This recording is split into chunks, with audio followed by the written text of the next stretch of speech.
Good evening, everyone, and welcome to Environmental Coffee House. And it's Jennifer and Sandy night tonight. How are you, Jen? What's going I'm on? doing great tonight. There's so much going on in the Oh my world of God. our biosphere meltdown. Just blink and it changes. It's amazing Phew. how much is happening. I'm telling you. Wow. It is. Yeah. It is. So let's say hi to everybody. Hi, Raza and Scott and Tom and Kim. Thank you for moderating as always. Rich Diana Fieldby. Hi, Fieldby. Dolores Pierce. Hello. She shares on Facebook. I hope it's on in the group. I don't know. I was trying to share, but it's really nice to see you all. Hi, Gary. We do have a busy show tonight, and it is kind of like Arctic night. We Mhm. do have Mhm. Arctic night. So Yeah. I suppose we can. Oh, I did the gardening video last night, by the way, and I hope everybody liked it. And of course, because the gardening video wasn't full of doom and gloom. It didn't get that many views. And it's a shame because it's so pretty. It's so nice. But what are you going to do? Right? What are you going to do? Hey, Yeah. Katie. Okay, so we've got a good show. And why don't we just jump right in, Jennifer? We've got a lot of Yeah. stuff. All right, we're going Yeah. to jump right into the first one. And this one is called Arctic Ancient Sea Ice Core sheds light on modern climate change. So we've this is interesting stuff. Yeah. What do you think, Jen? You want to start? Or you want me to start?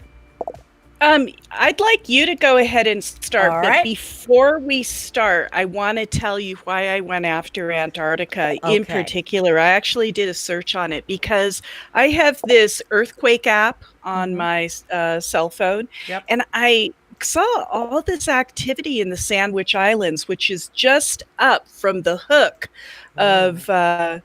of West Antarctica, right? It's kind of on that Oh, same ridge. And there are yeah. hundreds and hundreds and hundreds of earthquakes there. And they Oh had an man. 8.1 that had a pre-shock of a 7.5, then it had an 8.1 like 1 second later or something, or 48 seconds Man. later, and then it had a follow-up of a 7.5, and the whole area is just shattered with earthquakes. And I'm like, this is really weird. And I went and I said, well, maybe I'm imagining things, let me No, just you're check not. the other parts of the world. No, the other parts of the world were fine. Everything, that you would normally see was just fine. But this one area in the Sandwich Islands was off the hook. It was hundreds of earthquakes, literally. And I thought, well, I wonder if there's just so much ice melt in West Antarctica on that kind of tail that it's causing the land to become less heavy, right? Because of Oh, all the Jen. ice that's coming off. And I said, I wonder if that's isostatic rebound. So if we have some eager person who wants to follow this up, I did a search all over the internet. I couldn't find any article at all Oh, the related isostatic to rebound. isostatic rebound from Antarctica to the Sandwich Islands, but I'm quite sure that that's the case. And that's kind of what got me started today, All Sandy. right. That's why our first article is about Well, I'm Antarctica. glad you did. I'm glad you did. So we're going Yeah. to start, and have joined us, and I'll start with this one. All right. So 170 is it a millimeter record? Meters. This is just a Meters. meter, plain meter. See, Meters. Yeah. here I am. I've got the dumb hat on. 170 meters record of marine sediment. Oh, that's a lot. Cores Hmm. extracted from the Adélie land in Antarctica by the Integrated Ocean Drilling Program is yielding new insights into the complicated relationship between sea ice and climate change. In a new study published in Nature, Geoscience, researchers at the University of Birmingham have collaborated in an international project to identify how fluctuations in sea ice levels have interconnected with both algae blooms and weather events linked to El Nino over the past 1,200 years. They found that the Antarctic winds Oh, wow. Strongly affect the breakout and melting of sea ice, which in turn affects the levels of algae, which can grow rapidly in the surface water when the sea ice is reduced. Mhm. Changes in the level of algae growth in the waters surrounding the Antarctic are important enough to affect the global carbon cycle. Man, that's pretty heavy stuff, Jennifer. Mhm. I know. Wow. The researchers used Yeah. techniques such as the CAT scan imaging, computer tomography, and analysis of microfossils and organic biomarkers to examine the relationship between sea ice and large algae growth bloom events at the annual time scales. The findings, produced in partnership with research institutes in New Zealand, Japan, France, Spain, and the US, span the entire Holocene period and have yielded a highly detailed picture of these relationships that can predict future sea ice, climate, and biological interactions. Pretty wild. The Mhm. researchers found that the algae wait, the research, I just want to make sure that everybody, okay, the researchers used techniques, blah, blah, blah, I got that. They found that the algae bloom events occurred nearly every year between 4,500 years ago. However, a baseline shift due to less frequent algal blooms and the type of algal blooms, the production after 4.5 thousand years ago saw bloom events responding to the El Nino Southern Oscillation, the ENSO, as Jim would tell us, ENSO, and other climate cycles as sea ice levels rapidly increased. Recent work by many of the same team links the expansion of sea ice at this time to glacial retreat and the development of the Ross Ice Shelf, which acts to cool Antarctic surface waters to create a sea ice factory. Holy crap. You want to go on, Jen? Mhm. Sure. Dr. James Bendel of the University of Birmingham's School of Geography, Earth, and Environmental Science is a co-author on the paper. He said, while there's a clear relationship between the temperatures rising in the Arctic over recent decades and sea ice melting, the picture is more complex in the Antarctic. That's because some areas of the Antarctic are warming, but some areas sea ice has been increasing. Since sea ice reflects incoming sunlight, not only is the warming effect slowed down, but algae are unable to photosynthesize as easily. Oh, that's really screwed up. Climate models, yeah, Ooh. currently struggle to predict observed changes in the sea ice for the Antarctic, and our findings will help climate researchers build more robust and detailed models. He adds, the relationship we have observed with these changing conditions and the ENSO wind fields is particularly significant. We know that the El Nino amplifies the effects of climate change in some regions. So any insight linking this with the Antarctic sea ice is fascinating and has implications for how Wow. future long-term loss of sea ice may affect food webs in Antarctic waters, as well as carbon cycling processes within this globally important region. Dr. Caitlin Johnson of GNS Science in New Zealand is the lead author on the paper. She said, while sea ice that persists from year to year can prevent these large algal blooms from occurring, sea ice that breaks out and melts creates favorable environment for these algae to grow. These large algae bloom events occur around the continent, and they form the base of the food webs and act like a carbon sink. So, unlike the Arctic, where rising temperatures have led to reduced sea ice, the relation in the Antarctic is less clear as the subsequent impact on primary productivity.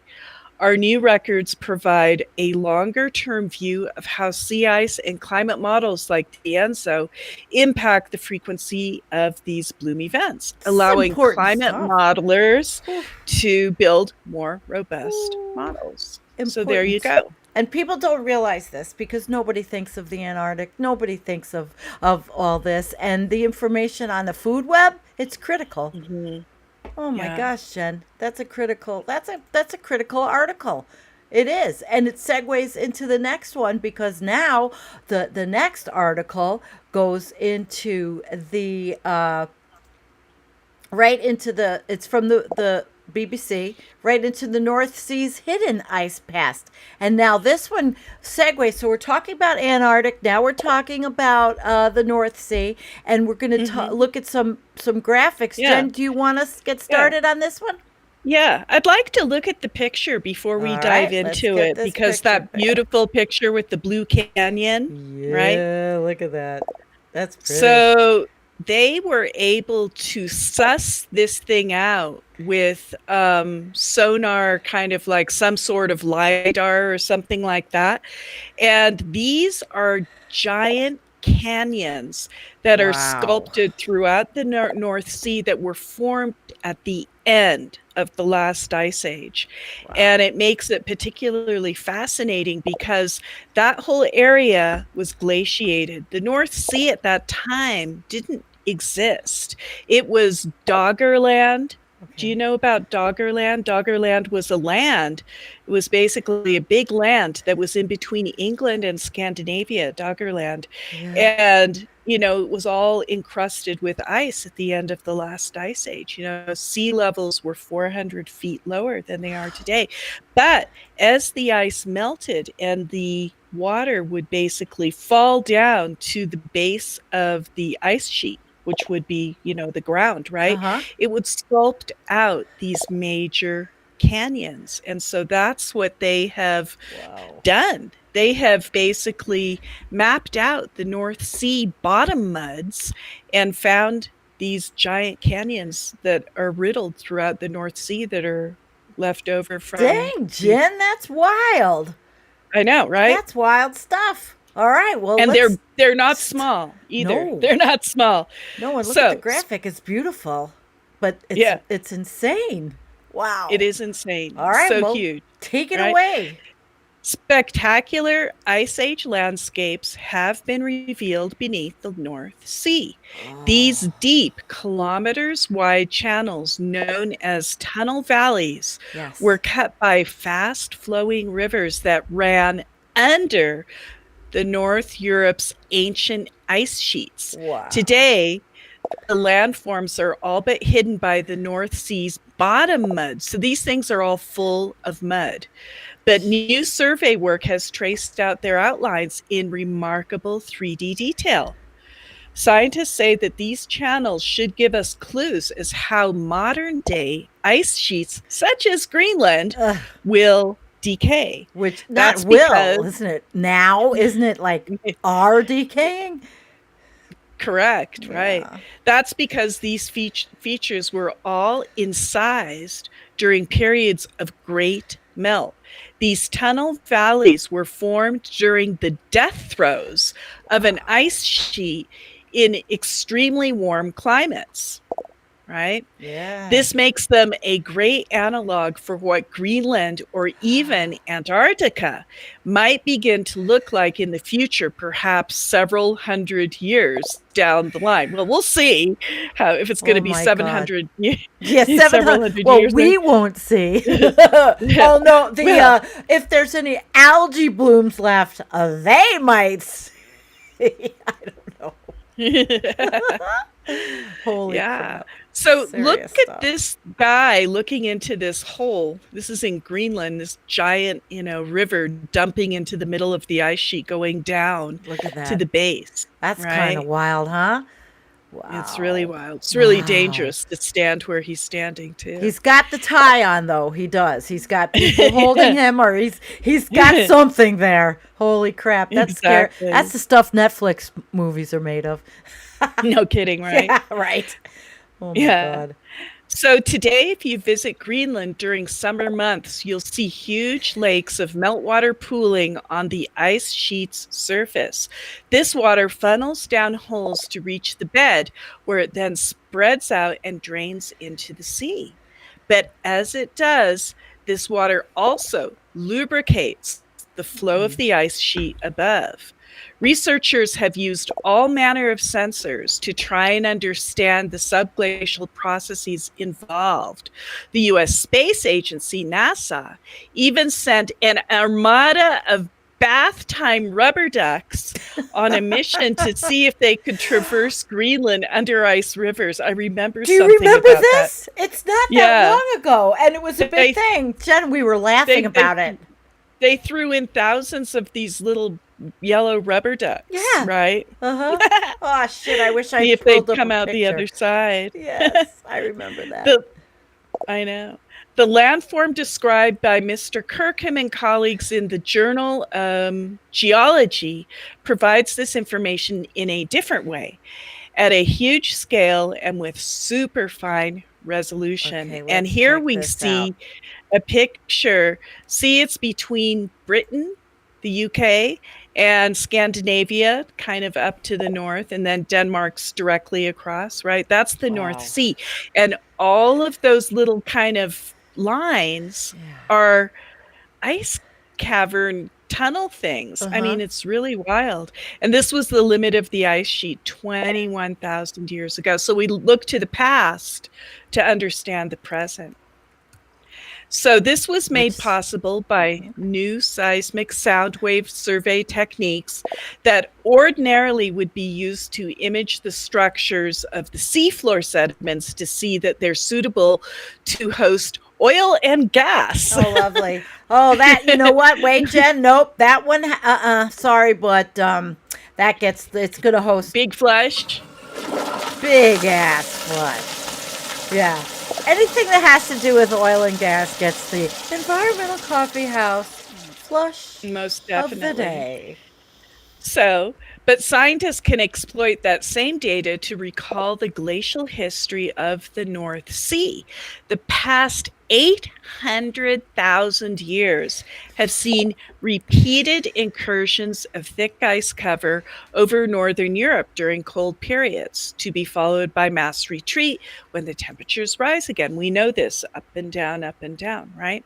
It was during the very warm phases that the tunnel valleys were cut. James Kirkham's team describes a complex network of incisions and deposits that were made by both the rivers and by the movement of the ice on top. These landforms also include so-called eskers, where water has cut a recess in the ice above, which gets filled with mud to preserve a mound, a bit like a jelly mold.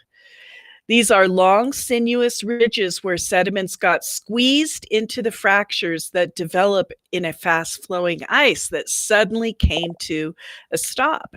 And so when it all melts, what you get are these kind of like fossil icebergs, right? They're filled with sediment, but that's what it used to look like or something. So there are even fossil icebergs, more properly called kettle holes. These are where chunks of ice broke off the edge of a retreating sheet and got stuck in the mud, and then as the blocks melted away, created voids that were later filled with a different kind of sediment to the surroundings. These patterns we see in the seismic data show us what the subglacial rivers were doing over many years, centuries even, as the ice was retreating, said Dr. Kelly Hogan. And they also quickly show us that the ice on top, how it was behaving, we can see it was moving quickly or where it had simply stagnated and melted away. This is all information we need to properly model modern ice sheets to try and understand what Greenland and Antarctica might look like in the future. The recent change on the climate report from the UN Intergovernmental Panel on Climate Change, IPCC, said surface melting of Greenland as a result of increased air temperatures, would dominate the territory's ice losses this century. No kidding. Right? This will boost the flow of water to the subglacial plumbing system that produces the kind of features recorded in the North Sea sediments. Mm, mm. Antarctica is a little different. Ice losses in the polar south are largely driven by incursions of warm waters at the ice sheet's margin. Warmer air causing melting at the surface is evident in a few places, but is less of a Of a factor. factor. Well, that's pretty cool. So we had Yeah. the history, and we have gone through, well, stuff that I don't study every day, and certainly No. is fascinating. And a lot of us, well, a lot of us, I think, once you start understanding the past to what's happening now, it is fascinating. It is fascinating. History. I guess you can say sometimes, Jennifer, does it repeat itself? Does it not repeat itself? In No, there are patterns. There are Yeah. definitely patterns. You see those patterns, and it's kind of like the grooves and blowholes that you see also up in the North Seas, where the ice sheets were actually melting off of the land, and as they dragged themselves down the hill and into the sea, they made grooves, right? Yeah. And then later, in massive grooves from glaciers. And then later, when the methane started to come out, when it got even warmer, there are blowholes that occur within these grooves. So you can see first the glaciers melt and leave these major grooves as they Okay. drag themselves, and then it gets warmer, and then the methane blowholes start coming out. So this has pretty happened heavy stuff. before. It's It part of our has natural happened. cycle. It has. Hey guys, Yeah. if you're not subscribed, doing a little work here, please like and subscribe. Thank you. There's my public service message. Please like and subscribe. And now we are going to move on, and we are going to move on to the Antarctic again. But this one is CNN, and so we will take it for what it is. It's CNN, but they have, again, they're a bigger outlet. They have the money to have some good reporters. So let's take it away. Antarctica is changing, and the impact could be catastrophic. Now, let me ask you: is that is that alarmism? Because we need it. Sorry, but we need it. It's realism. Yeah, realism, of course. Of course. That's a nice picture. Look at the penguins. Oh my God. All right, so Camille Seaman, she didn't need Monday's UN report to learn that the Earth has been warming at a breakneck pace. Oh no, she's seen it with her own eyes. The photographer has been visiting Antarctica on and off since 2004, working on expedition ships from companies such as National Geographic and what's her name? Okay, I thought I saw, it wasn't her, but I saw a couple that do the same thing that have traveled around. I saw them in Buffalo. They came and did a presentation at the museum, but it's not the same person, but similar stuff. She's been doing this with a lot of different outlets, and she's what she said, from 2016 to now, it's like a different place altogether. Check it out. Check them out there. Look at how cool that the researchers and the people that get to do this kind of work, I just think it's amazing, in my opinion. It's just amazing. God, it is. Look at these pictures. Yeah. That was fragments of ice called Bergy bits, and it can make it difficult for people to travel on and off the coastline. Well, people, who's traveling? Scientists. I don't think there's a lot of sightseers. And look, this one is a large chunk of ice breaks off from the underside of a glacier in Nico Harbor. Seaman said glacier calving can be dangerous, especially when it happens underwater, and it isn't easy to see. Isn't that absolutely gorgeous? Look at that Yeah. picture. Is absolutely just gorgeous. Wow. Wow, wow, wow, wow. Phew. Yes. So she points out that the snow algae she's photographed, which often turns the snow pink, and it's sometimes green. Wow. That's a normal occurrence. That's not unusual, she said. But what is unusual is I have never seen it before March blooming in the glaciers. And now it's showing up in January and December. That's 3 months early. And there are places where I have never, ever seen the ground. There had always been some snow cover, and now it's just mud and rocks. The white landscape isn't so white anymore. And look at these babies. Oh my gosh. And that's what hurts, because they're going to go bye bye. And Jennifer, I didn't pull it up, but there was another article that came out hot off the presses about the polar bears inbreeding as they lose space. But if I find it, I don't. Pid please. I saw it. I just saw it on Twitter before we started, so Yeah. I didn't have time. But look at them. They're beautiful. They're gorgeous. Mother Earth makes gorgeous animals. These are king penguins, and they're photographed on the island of South Georgia on the way to Antarctica. She took these when traveling on the with the Hurtigrutens. Oh, look at this one. Man, you were right, Jen. This absolutely has gorgeous photography. Yeah, it does. This was, Yeah. she said she was surprised when she saw this. This was Cooverville Island. She said, "Look at the green moss can be thriving in the background, or in the foreground. yeah. In the foreground, the pink snow algae is on the mountain in the background.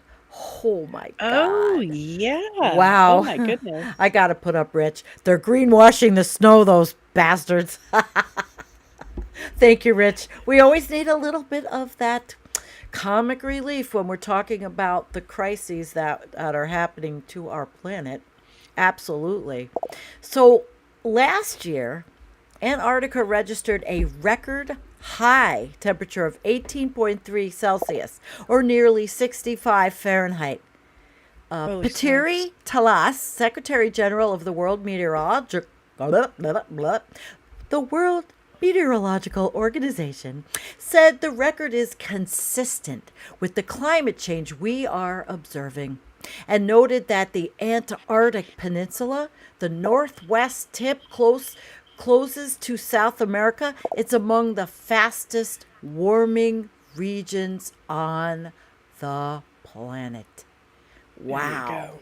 The WMO says temperatures on that peninsula have risen nearly 3 degrees Celsius, which is 5.4 Fahrenheit in the last 50 years. I wish we would all use Celsius already. I wish we would just all use the same thing. This has led to an increase in melting ice, which raises global sea levels and threatens coastal cities across the world, which we know, but maybe the CNN audience doesn't all know. It's one of many issues listed in Monday's State of the Science report from the United Nations Intergovernmental Panel on Climate Change, and this was an August article, so it's a bit before the latest IPCC, the big one. The big one. They say the scientists say the planet's warming faster than previously thought. That old faster than previously expected. That trope in our world. It's and the window is rapidly closing to cut our reliance on fossil fuels and avoid catastrophic outcomes. They are happening now. They are happening now. I mean, wouldn't you say we're kind of baked in? Even if we stop, it's 20 years. Yeah. We've already. Well, we won't go there. Let's just look at the pretty pictures at the moment. Yeah. This is. Look at that. That's tourists. Wow. Cooverville Island, kayaking. Can you imagine kayaking there, Jennifer? Oh my gosh. I'd love to get a kayak. I really would. People are telling me I could do it, even with my bad back, neck, and every other thing. Do you have a kayak? No, Oh, I thought don't. for some reason, well, I thought you might. Look at this one. Oh my gosh. Tell me that these aren't the most magnificent little things. Oh. Look at them flying. They're just flying amongst the little dripping ice. Oh, she's got some great photography. I wonder what kind of equipment she uses. The melting of the polar regions is also having a troubling effect on some of the wildlife, which is what we saw. These are the chinstrap penguin colonies, and in some areas of the Antarctic, they have declined by more than 75% over the past half century. God, I hate this part. Yeah. According to independent researchers who joined a Greenpeace expedition to the region before the pandemic, they believe climate change is largely to blame, saying less sea ice and warmer oceans have reduced the krill that many of the penguins they rely on food. And they sell krill in the stores for people that use krill at home. I don't know if it's from Oh, krill yeah. farms. I think it's from around Antarctica. They're It like could be. harvesting it. They're basically stripping out the bottom layer of the food chain. Yeah. This is for Yeah. people to have fish tanks. I know this because I used to have aquariums. I would never do it now. I wouldn't do a lot of things I did in my past. Phytoplankton blooms on the underside of the sea ice, and that's what the krill feed on, she said. And the penguins feed on the krill, the whales feed on the krill, the seals and sea lions feed on the krill. So it has this incredible chain effect. If you lose sea ice, you lose this phytoplankton. You lose the phytoplankton, and then you start losing the krill, and it starts to chain all the way up. Yeah. All the way up. They are so know. beautiful. Look at the feet. I love this. You really did. I'm so happy you picked this article. Even though it's got the most distressing information in it, that's what it all has. Look at the feet marks. It's like my backyard in the snow with the deer prints. I always have deer and rabbits. Deer and rabbits. Oh, and sometimes coyote prints. So higher temperatures can also be difficult for cold weather penguins, especially the babies, the chicks. She recalled being on Antarctica's Paulet Island when it was about 60 degrees Fahrenheit last year. She photographed a baby Adelaide penguin with its tongue sticking out to cool off. There were thousands upon thousands of these penguins just in distress because they were so overheated and there was no snow, she said. They were looking for any little patch of snow or ice to lay on. See, this is the part where I could just get off screen and go cry and then come back and cry some more. It hurts. I guess a lot of stuff hurts. Look at them. Oh my gosh. The photography is just, what do you guys think out there? Are you liking the photography? I hope so. I hope so. This was a beautiful share.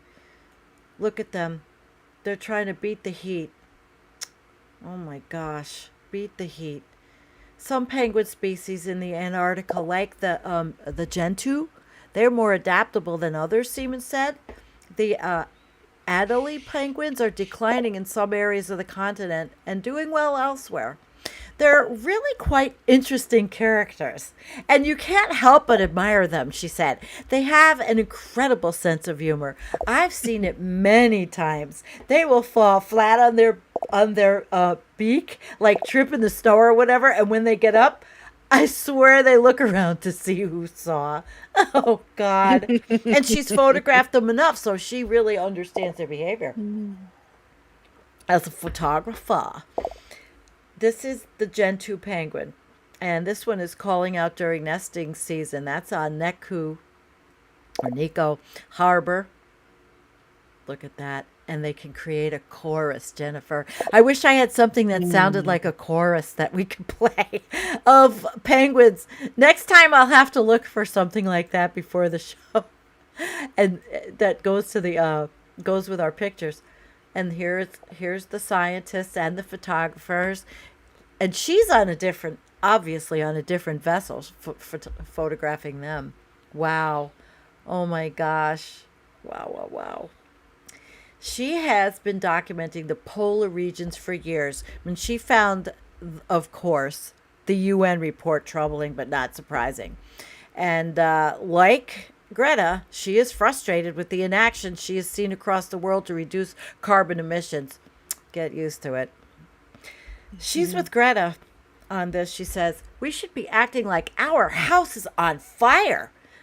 If you even just pay attention to the news this week with the fires in Greece, that was last month, and Italy, and now Algeria and Oregon and California, this is not normal and it's only going to become worse. This is just the beginning. She hopes the news will wake people up. I don't know. The report this week is devastating. But it might just be the kick in the pants that a lot of us need in order to get up and do what we need to individually do, which I don't know what she means by that. We'll see. Look at this picture. I mean, individually, Yeah, I don't know, there's Jen. very limited stuff that you can do. It seems like she's sort of balling it up into a whole crisis because individually nothing's going to happen. I mean, well, individually, we grow food, we plant beautiful things, we plant trees. I mean, a lot of us, we do a lot, but if let's say I'm going somewhere, you're going somewhere, and we need to fly. Well, I feel guilty as hell about it, but if I don't sit in that seat, what does everybody always say? Well, if your ass isn't in the seat, there's one ass that's going to be in the seat because it's not like it's stopping. So it isn't. It isn't stopping. That's right. All right, let's go through the rest of these beautiful pictures. And she said, this one, look at that one. That one was an expedition guide who stood watch to make sure a tsunami triggered by a glacier calving does not go without warning. So they don't want to get stuck. Oh my gosh. Yeah. And this is a tabular iceberg. And this is in the Antarctic Sound. These tabletop icebergs can be well over 100 feet tall above the surface of the water. They may travel with the currents of the ice for years before fully melting. Wow. Yeah. Those are pretty cool. Big. They look like, what the Titanic hit. She said she's starting to question her own trips to Antarctica and whether she can do more to make a difference. She hasn't been there since the start of the pandemic. She hasn't visited Svalbard, Norway, for a decade. The archipelago between mainland Norway and the North Pole is home to hundreds of polar bears, which is what I mentioned earlier because that was in the Twitter. Maybe we could pull it up after we're done. I haven't been back to Svalbard since 2011, partly because there was no ice. And that meant the polar bears had to be on land, she said. And I don't want to be the reason that we had to shoot a polar bear just because we were in its environment. So she's got more of these. She makes a point. She has a good point. She does. Yeah. Boy, the chat's going. This is interesting stuff. This is Port Lockroy, and it was a British base. Look at that. Imagine living there, Jennifer. Wow. That would be a pretty rough place to live. Well, for a research project, and look at them hiking up. These are tourists. These are not just scientists. These are probably very wealthy, privileged people to be able to do this. This is, and they were at an Argentine base in Antarctica. So she said she was feeling particularly frustrated and hopeless about climate change, but her 11-year-old daughter told her, "Mom, don't give up. You have to try. You have to do something." So she now pours herself into her work to raise awareness about the issues, and that's what we're doing. That's what we can do. We can do that in our own lives. We can do the things we need to do to feel good about what we're doing and good about our lives, but raising awareness with each other, with other people, especially like Jim McHenry does every Friday in Gettysburg. So she said the only thing I really know how to do is make images that hopefully can communicate, and they did, emotion and information. And that's what I do, she said. She's given some TED Talks. She says, all the time people ask me, what can I do as an individual?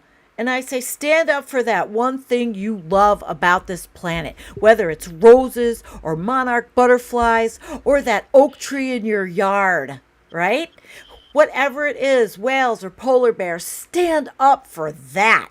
And you will find that you're not alone, that there are other people who love that thing and don't want to see it lost on our watch. Exactly perfect. I couldn't have said it better. Whatever your passion is, at least stand up and voice your feelings to others and talk about it. Bring awareness. Look at this. Tourists. Yeah. Tourists that flew there probably. You know, they flew on fossil fuel planes. Oh, but look at the guy. Look at them. Oh my God. These are so cute. I can't stand it. They're so cute. Let me see if I can get this a little bit bigger. Look at them. You just want to pet them. And I know they're not cats. Well, Jennifer, this was a really great find. I'm so happy that you brought that in. Definitely happy Yeah. about that. How is the chat doing out there, everybody? Everybody's pretty pretty chatty. Let's see. Hi, Tanya. Sandy and Jen are bringing it. Yeah, baby, we're bringing it. Woohoo! We are bringing it tonight. Well, this is very good stuff. I have to Yeah. say, Jennifer hit the what is it? Hit the ball out of the ballpark tonight, babe. You really There did. you go. Yeah, there you go. So I'm going to segue because now Jennifer's going next, and this Sure. is an article. This is the Greenland article. Now, this is another one that, what does Greenland's record breaking rain mean for us? Jennifer, get it Yeah. out of the ballpark and take it away. All right. So, for 3 days this month, 7 billion tons of rain fell across Greenland. And this article was published August 24th, 2021, just 3 weeks ago. So, it's current. It's also the first time since that rain, not snow, fell on Greenland's highest peak. This is alarming. Greenland's ice sheet is the second largest on the planet after Antarctica, and any rain falling on its surface accelerates melting. By August 15th, the amount of ice loss was 7 times greater than is normal for mid August. This is just the latest extreme climate event on the island, which sits in the North Atlantic Ocean. In a single day in July this year, the amount of ice that melted in Greenland would have covered the US state of Florida with 5 centimeters of water. And last October, research showed ice in Greenland is melting faster than at any other time in the past 12,000 years. Melting in Greenland threatens to significantly hamper humanity's effort to mitigate climate change. That's because after a certain point, it may create catastrophic feedback loops. Let's look at the issue in more detail. Rising temperatures in the Arctic. Greenland's vast ice sheet comprises almost 1.7 million square kilometers of glacial land ice. It covers most of the territory and contains enough ice to raise sea levels by more than 7 meters if melted. The Greenland and Antarctica ice sheets lost a combined 6.4 trillion tons of ice between 1992 and 2017. Melting in Greenland has contributed 60% of the Earth's overall sea level rise due to melting ice sheets, even though Greenland is much smaller than Antarctica. This may be partly because half of Greenland's melting is the rising of air temperatures, which cause surface melting. In Antarctica, most ice loss from ocean water melting glaciers that spill into the sea. At the rate of ice loss in both Greenland and Antarctica is accelerating, increasing sixfold since the 1990s. Rainfall on the ice exacerbates this process. So, what's behind the recent unprecedented weather? Temperatures in the Arctic are rising twice as quickly as the rest of the planet, and for a number of reasons, including changes in cloud cover and water vapor, the reflectivity of the surface, and how weather systems transport energy from the tropics to the polar regions. This has made extreme weather events more common. In recent years, Greenland in Greenland, rain has fallen further north and more rain has fallen in the winter. This is not normal for these regions, which usually get snow, not rain, Not normal. in below freezing temperatures. This month's rain is the result of warm, moist air flowing up from southwest Greenland and remaining for several days. In the morning of August 14th, temperatures at the 3,216 meter summit of Greenland's ice sheet surpassed the freezing point, peaking at 0.48 degrees Celsius, so just above the freezing mark. Rain fell on the summit for several hours that morning and on August 15th. This was particularly shocking given the above freezing temperatures occurred so late in Greenland's normally short summer. At this time of year, large areas of bare ice are exposed from lack of snow, which leads to greater runoff of rainwater and meltwater in the oceans. When melting is self-reinforcing, we're going to talk about self-reinforcing feedbacks. Look at that picture. Yeah. Wow. Yeah. Rainfall makes the ice sheet more prone to surface melt since it exacerbates the so-called ice albedo positive feedback. In other words, the melting reinforces itself. When rain falls, its warmth can melt the snow, exposing the underlying darker ice, which absorbs more sunlight. This increases temperatures at the surface, leading to more melting. Unfortunately, this isn't the only positive feedback loop destabilizing the Greenland ice sheet. The positive melt elevation feedback is another, where the lower height of the ice sheet leads to faster melting because high temperatures occur at lower latitudes. Also worrying is when higher temperatures cause coastal glaciers to thin, allowing more ice to slip into the sea.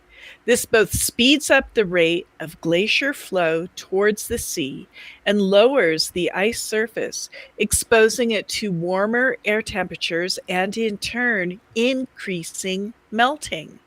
Look at that picture, Sandy. That's it looks like a melted ice cream cone, doesn't it? It really does. Let me get that up. Wow. What does this mean for the planet? Wow. These positive feedbacks can lead to tipping points, abrupt and irreversible changes in the climate system after a certain threshold is reached. We are more likely to reach these tipping points as emissions increase and global temperatures rise. While science on tipping points is still emerging, not in this club. Not in this club. We've been talking about it for a decade, probably. Yeah.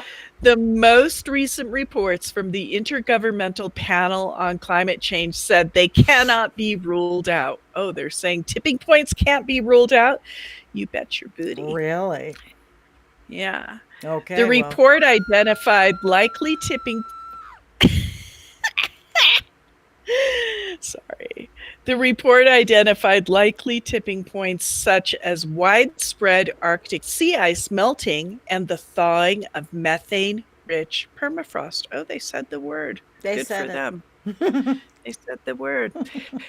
Recent studies show what humanity might be up against. A study from May this year showed a substantial part of the Greenland ice sheet is either at or about to reach a tipping point where melting will accelerate even if global warming is stopped. They're starting to contend with it, Sandy. Outside. They're starting to contend with the big ideas. Yeah. Scientists are concerned Reaching this point may trigger a cascade effect, leading to other tipping points being reached. Yeah. Duh. Melted ice from both the Arctic Ocean and Greenland have caused an influx of fresh water into the North Atlantic Ocean. This has contributed to the slowing of crucial ocean currents, which carry warm water from the tropics into the colder North Atlantic. This current, called the Atlantic Meridional Overturning Circulation, AMOC, has slowed by 15% since the 1950s. That's pretty freaking huge for an ocean current. Yeah. This is Jim's 200 zettajoules. Yes. Jim always has to remind us about zettajoule measurement. All right. That's good. If the AMOC slows down any further, the consequences for the planet could be profound. It could destabilize the West African monsoon, cause more frequent drought in the Amazon rainforest, and accelerate ice loss in Antarctica. An existential threat. The rising likelihood of tipping points being reached beyond 1.5 degrees Celsius of warming represents a potential looming existential threat to human civilization. However, even if we've already crossed some tipping points, as some scientists suggest, how fast these impacts unfold is still within our control. Well, they keep saying that, don't they? If we limit global warming, here's the bargaining portion of their, 5 stages of grief coming up right now. If we limit global warming to 1.5 degrees Celsius this century, we give ourselves longer to adapt to heating already locked into Earth's system. But the window is rapidly closing. Estimates indicate we may reach the crucial 1.5 degrees Celsius threshold as soon as the mid-2030s. Scary stuff. The message for humanity is urgent. Hard science, not cloying political spin, needs to dictate climate action in the coming years. As with COVID-19, listening to the scientists gives us the best hope of saving the planet. What do you think? What do you think, Jen? What's the best hope? I think you don't know. You don't want to know. You don't want to know. I don't know. Inquiring minds like to know, Jennifer. That's why we're here. You don't want to know what I think. Let's see. Jim says 1.5. I'll depress you. We'll be lucky to stay under 8. Jim did it for us. He just there you go. Yeah. Okay. And it is the end of the world as we know it. And I'm having gooey, fresh-baked, double chocolate brownie cookies. Yeah, hell with the diet. It's the end of the world as we know it. And I feel fine eating those cookies. Yeah. Going out in style. Right? Oh, my gosh. Let's see. Dee Dee wants to know. She says, I want to know, Jen. Now we opened a can of worms. Or did we open the can of Jen's prognostications for the future? Despite appearances, I'm a very doomy person in what I think is going to happen. So that's why I'm saying you don't want to know. Because if I tell you what I think, it'll just end up depressing you. So let's just read the articles and we'll all kind of come to the conclusions ourselves together. We're already depressed over the little cutesies that we saw that are going to lose their home. Well, we're going to the Guardian, and we're with George Monbiot. And we have the Guardian, and then the last one tonight is also, we have Arctic News. So we'll start with this one. Is this a really long one, Jen? I don't remember how long it was. Let me see. This one here, it's not long at all. It's very short. All right. Well, then I guess I could give it a start. Why don't we tag team this one? Okay. All right. Let me give it a start. From good old George. Here we go. Climate policies commit us to a calamitous 2.9 C of global heating, but catastrophic changes can occur even at 1.5 C or 2.5 C. They could occur next week. They can occur this week. They're happening. They are occurring, George. So if there's one thing we know about climate breakdown, it's that it will be not linear, smooth, or gradual. Just as one continental plate might push beneath another in sudden fits and starts, causing periodic earthquakes and tsunamis, our atmospheric systems will absorb the stress for a while and then suddenly shift. Yet everywhere the programs designed to avert it are linear, smooth, and gradual, which means absolutely fucking nothing. All right, sorry. Right, Current exactly. plans to avoid catastrophe would work in a simple system like a wash bin, in which you can close the tap until the inflow is less than the outflow. But they are less likely to work in complex systems such as the atmosphere, oceans, biosphere. Complex systems seek equilibrium. When they are pushed too far out of one equilibrium state, they can flip suddenly into another one. And a common property of complex systems is that it's much easier to push them past a tipping point than to push them back. Once a transition has happened, it cannot be realistically reversed. In other words, you're quite fucked once you pass that. Yeah, we're quite fucked. All right, Jen. She said it. Next. Yeah. Go for it. The old assumption that the Earth's tipping points are a long way off is beginning to look unsafe. A recent paper warns that the Atlantic meridional overturning circulation, Again? the system that distributes heat around the world and drives the Gulf Stream, may now be close to a critical transition.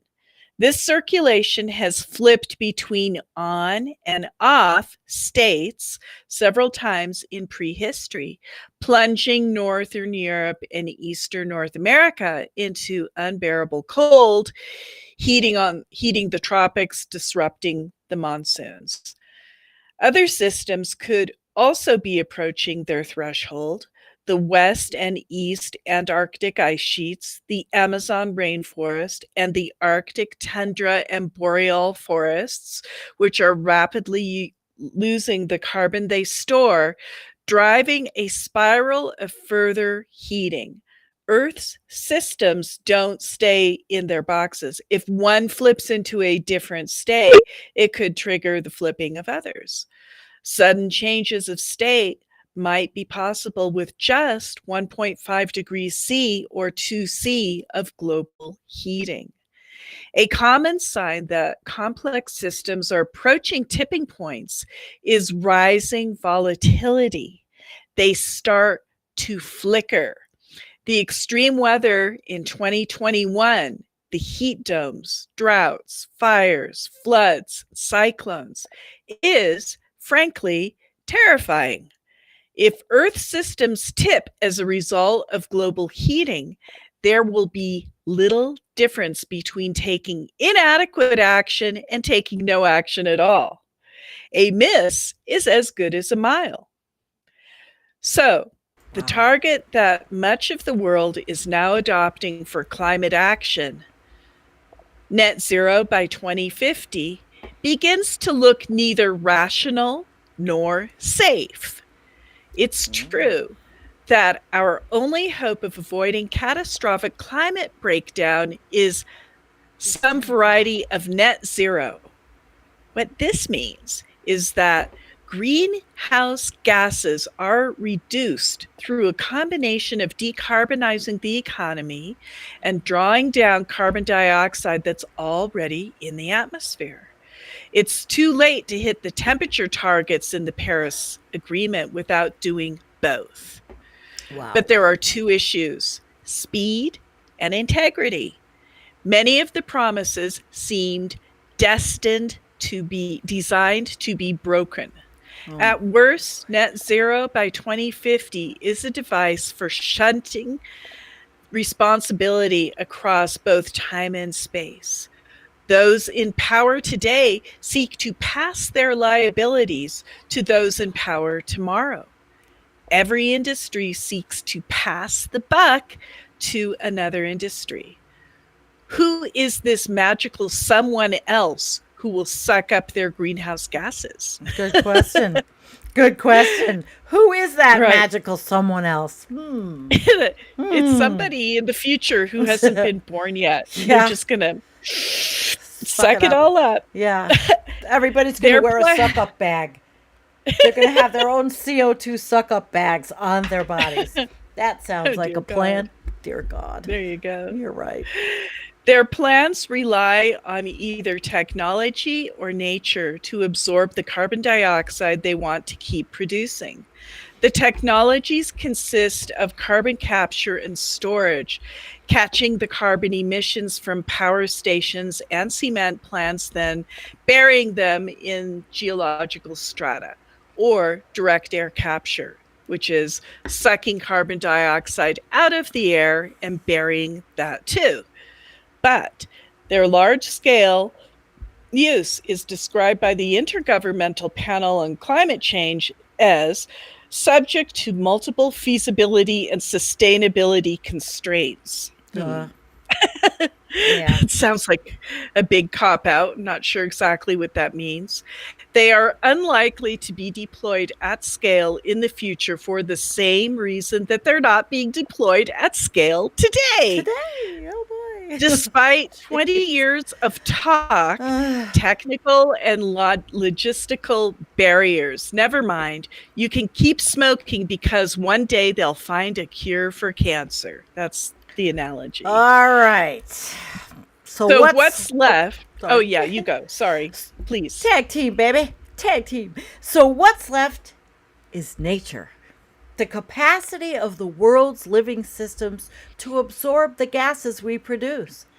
As a report by ActionAid points out, there's not enough land in the world to meet the promises to offset emissions. Not that the companies and governments have already made. Even those who own land want someone else to deal with their gases. In the UK, the National Farmers Union is aiming for net zero, but net zero commitments by other sectors work only if farmland goes sharply net negative. That means an end to livestock farming, yes, and restoration of forests, peat bogs, and other natural carbon sinks. Instead, a mythical other will also have to suck up emissions from farming, possibly landowners on Venus or Mars. This guy, he's great. Yeah, this is a pretty good one. Even when all the promised techno fixes and offsets are counted, current policies commit us to a calamitous 2.9 C of global heating. To risk irreversible change by proceeding at such a leisurely pace, to rely on undelivered technologies and non-existent capacities, it's a formula for disaster, catastrophe.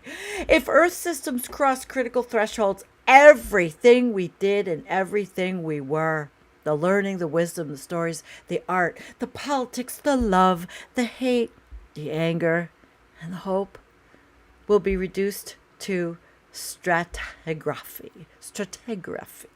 It's not a smooth and linear transition we need. It's a crash course. Right. All right, tell it like it is, George. Sometimes I agree with George, sometimes I don't, but I happen to think that he did a pretty good job on this one. Holy shit. He's great. And like Greta says, our house is on fire. We should act like our house is on fire instead of I act around. like it. I do act like it, but I don't know what my little acting like it is around here because nobody seems to give a shit. And then I really, it's almost like, do you really want to tell people that you interact with in town just how fucked we are? Although, Jennifer, you'd be interested to know that the little store that I have my room in now, the guy that owns it with his wife was talking to me about, and I was shocked because they're religious people, but talking to me about climate change. and he's taking like an environmental course. He's my age. He is talking about prepping, talking about climate change, talking about changes, and not in a God way that God's going to save us, but in a science way. So I had this like little glimmer of, I don't know, good feeling this week that somebody that I didn't expect who would talk about climate change in a coherent, cohesive manner did. Wow. Yeah. So I guess it can happen. I guess the fact that he just retired from working at one of the universities around here, maybe that helped a little bit. But I don't think Yeah. he was a professor. Yeah. Well, awareness is building throughout, but I think it's going to be too little too late. And there are a lot of people who don't want to wake up to this. So they won't. You know what? I have to say something, Dwayne. His mother passed away last weekend, and I saw it Mm. on Facebook, and she was the exception. She wanted to go to heaven and hated life, mental health issues, but we're still sorry. I'm still sorry, and I said it to you on Facebook, and we just wanted to say it here because you're with us, and no matter what, you lost a parent. Oh, it's very Okay, sad. so we are sorry, and we feel that way. Um, so we do have one more, and I don't know, Jen. What do you say? You want to go for it, or should we just call it a night and maybe have a little interaction with our chat? Um, I'm kind of for calling it a night myself, but if you Okay. want to just dash through it, we could do that too. Well, the article could bring up a lot. It It's going to bring up a whole bunch of crap. It's and it's about the passing of the reconciliation bill protecting the Arctic no. Reserve from drilling, which Now we is have to read it it's because people great. are going to want to All know right, what all this right, is. all right, all right. So the natural But resource. But see, I have problems with this because it's great to do this, right? But we're not doing it for drilling in the, the Gulf. So I have a few problems, but this is a great thing. The House Natural Resources Committee late on Thursday, they passed the legislation that will go into a wider budget reconciliation package that includes restoring protections for Alaska's Arctic National Wildlife Refuge, which we all want. I mean, this is a very good, happy thing. I just want to see it happen. They approved it 24-13 after the Republicans weighed down the process with about 100 amendments, forcing Representative Raul Grajava, a Democrat, and the chairman of the panel to extend markup of the bill into the second day, holding the first section last week. See, I could go into politics and be very angry, and I don't want to. Basically, there's always somebody wants to screw somebody else. Grahava said the bill is aimed at curbing climate change, okay? Which is, he's trying to say that it's making storms like Ida stronger. It's creating jobs in the energy transition. So it's a good thing for that. It protects the Arctic, the ANWR, the outer continental shelf from future oil and gas drilling. It invests $3 billion in a civilian climate corps, $9.5 billion for Great Lakes restoration. Yay. And climate resiliency projects, and $2.5 billion to clean up abandoned hard rock mines. The legislation raises money by establishing a hard rock mineral royalty, which Democrats said will raise about $2 billion over 10 years, increasing fossil fuel royalty rates and extending royalty rates to methane emissions. On January 6th, the administration of Donald Trump held the first lease sale for Anwar, with only 9 of 22 tracts sold and none bought by major energy companies. So environmentalists, they definitely cheered for this one. Developing the National Wildlife Refuge for oil and gas is simply bad business. Still, unacceptably high cost to people, wildlife, and the environment. And Democrats are hoping to pass the 3.5 trillion reconciliation spending measure this autumn, but moderates in the party, like those two fucking assholes, and I'm going to say it, Manchin and Sinema, have protested the overall price tag. See, I said I could get into this and get angry at them. They are the biggest obstructionist pieces of shit in the Democratic Party, and I don't know. I don't want to get into Yeah. it. I told you it would get me angry. It would make me Yeah. angry because these people are just clueless. Manchin comes from West Virginia where it's coal mine. He made his money off coal. And Cinema, she's just an Arizona little twerpy sellout bitch. So that's it. I'm done. All right. See, I got fired up. But it pisses me off. And also, I think because drilling is not being stopped down in the Gulf. So, and we need more research on that. So we'll end it there. Jennifer, why don't you bring up the rear and maybe Well, encapsulate everything that we've talked about tonight. yeah. Well, what initially got me started, as I said at the beginning of the show, was this thing went off on my earthquake app. And it's good to look at many sources of data and put it all together.